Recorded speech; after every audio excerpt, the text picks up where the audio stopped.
Humiling ang accountant ni suspended Mayor Alice Guo na si Nancy Gamo na pansamantalang kalayaan mula sa kustodiya ng Senado. Sa liham na isinulat ng akusado, baka naman pwede aniyang paagahin ang mga pagdinig para hindi raw masyadong matagal ang kanyang pagkakakulong. Ang tugon ng mga senador, alamin sa report ni Raymond Dadpas.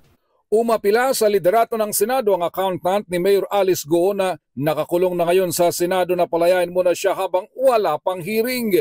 Kinumpirma ni Senate President Francis Chis Escudero na nakapaloob ito sa liham na kanyang tinanggap mula kay Nancy Gamo. Maliban sa kung hindi siya palayain habang wala pang hearing ng Senate Committee on Women and Children, ay kung maaari gawin ng mas maagang hearing ng komite upang hindi masyadong matagal ang kanyang pagkakulong. Sinabi ni Escudero na ipinadala na niya kay Senador Risa Hontiveros na siyang chairperson ng komite ang letter of appeal ni Gamo.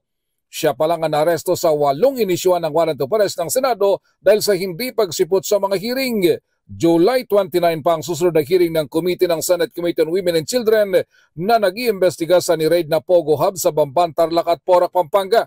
Nasabihan na ni Escudero ang mga staff ni Senator Risa at ang Committee Secretariat na kung may maaresto pang ibang naisyuhan ng warrant of arrest ay ikonsidera ang hearing sa mas maagang petsa.